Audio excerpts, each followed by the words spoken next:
Oh, cool. Yeah, it's actually recording, so that's fun. I always make that mistake of not hitting the button, and then I'm like 3 minutes into it going, hey, we got to start over. Yeah. So, again, another episode of Omega Cast. We want to welcome our guest today, Matt Mills, out of the owner of Lightening Fitness out of Connecticut. And we'll go ahead and get our sponsor introduced here for this episode of Omega Cast. We've got the world's strongest cup of coffee, the Kaz coffee. So pick yourself up a few bags of it and some mugs and posters at the KazCoffee.com, and that's Kaz with a K and coffee with a K, the world's strongest coffee. Believe, conceive, and achieve. As only the way that the great legendary William Kazmaier would have us do it in the strongman and powerlifting world. So, and as always, catch us at Omega Strength Apparel on Instagram and Omega Strength Apparel on Facebook, and www.omegastrength.us for your latest Omega Strength gear, which will hopefully be growing a little bit more with our inventory here in the coming weeks. So, but again, we'll introduce Matt Mills out of Lightening Fitness. How are you today, Matt? I'm very good, Chris. How are you? Oh, great. You know, as I explained to you before we started recording, I'm on the road. I'm actually now 2.5 hours into my 4-hour drive. So, and it's fun because I see everybody doing their podcasts, and I see all the fancy equipment people have with the headphones and the microphones and computer setup. And right now I feel so primitive because I'm taking on the podcasting world with an iPhone and an iPad. Well, you know how sophisticated technology is. I don't think you really need much more. When I've heard you podcasts before, they all sound pretty good. So I don't know if you need all that fancy stuff. Well, I appreciate it. You know, I don't listen to too many of them because I don't do a lot of editing on them. I usually just keep them in the now, and you know, when they're time to air, I may add an intro to a few of them. But other than that, we just roll with it. And being on the road, I actually had my girlfriend, she called not 10 minutes before we decided to connect. So I had her do just a quick run through with me so I could make sure the sound came out okay. And I was pleasantly surprised. So hopefully that'll stay true with this interview. So yeah, that all sounds good. But I did have one question out of the gate because I did reach out to some listeners asking what questions could we possibly ask Matt. And one of them was, and he'll remain nameless, Justin Fisher, that we now have learned that Aquaman is in fact your favorite superhero. Oh man, come on. You know what? I have to admit though, I have not seen the Aquaman movie yet. I'm pretty upset about that. I think everyone knows comic books are kind of my thing. Yes. Well, let me. I have to say the story now since Justin decided to bring up the Aquaman thing. So you have to look back on our post on Facebook. We had a bet. This is when he was first starting to get in. He may have even said it before when he was first starting to get into the sport, and we both decided to do a contest together.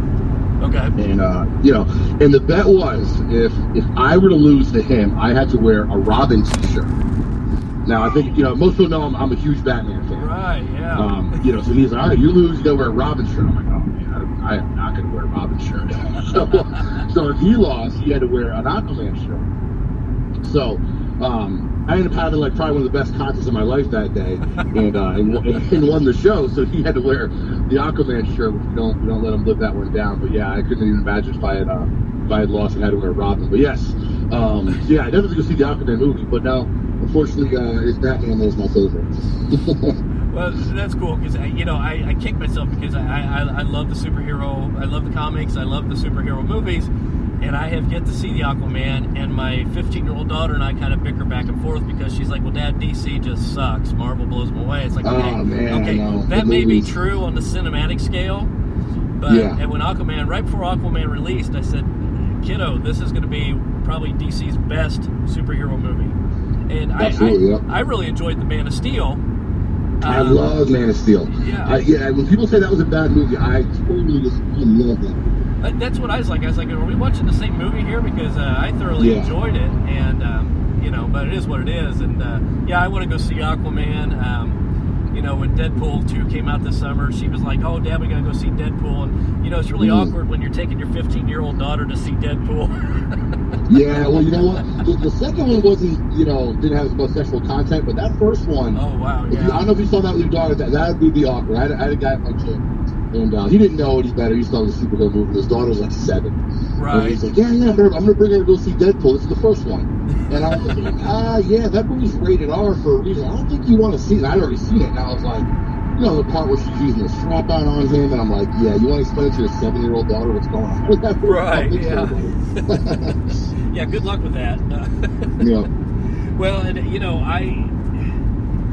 I ended up watching the first Deadpool on HBO or something with her, and I knew that it was kind of, and I knew going into it, but I didn't realize how bad it was going to be in the movie.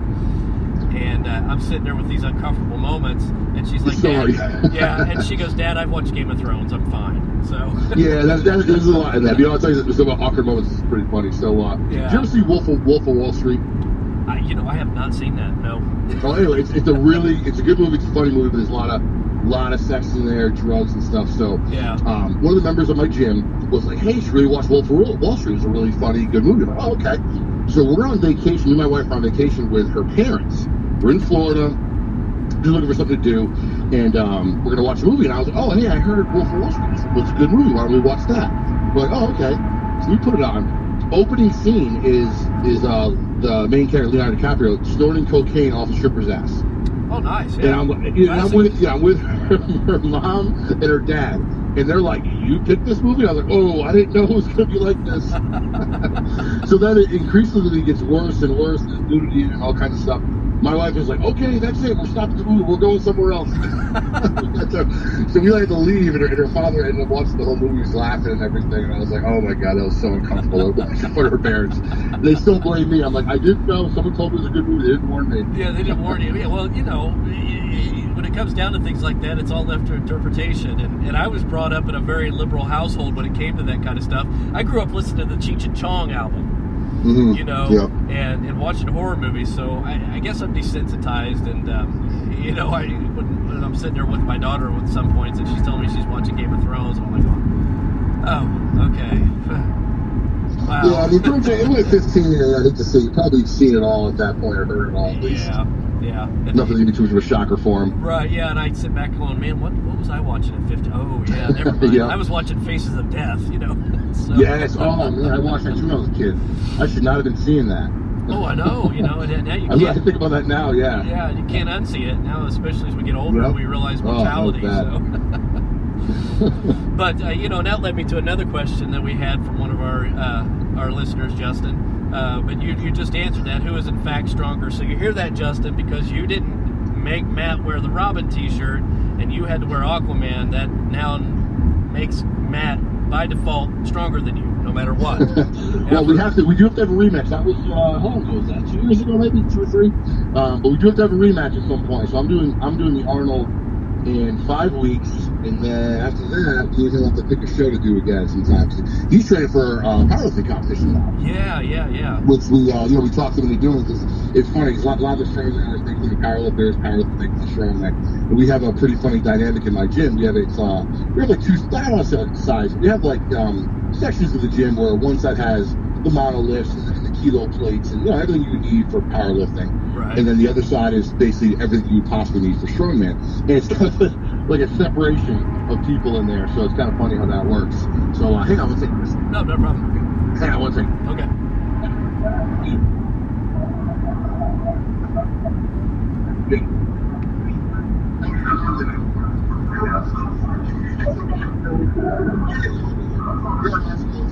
We're taking a little bit of a break here.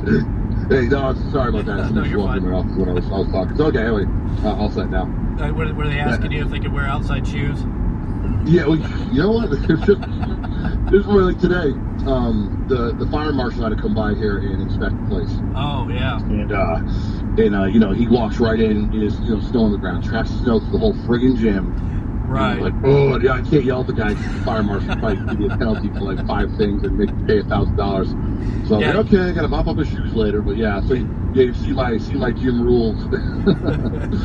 Yeah, it's one of the big ones in here is you know, I have three sides. You walk in here saying change your shoes, and one of them says if you walk in here with dirty shoes, you're going to mop and clean this entire floor. Right. Yeah. And I thought people do it. I'll put them up on our store on Instagram, and I'll video and say, hey, this is what happens when you get dirt on the floor and you walk in here. So, you know, because I mean, I'm the only one who really cleans everything in here, so it's kind of hard for me to keep a 12,000 square foot gym. You know, I got a couple hundred people in here, keeping the whole thing clean by myself. So, yeah. You know, if everyone does their part, change your shoes, you know, just pick up after yourself, it goes a long way.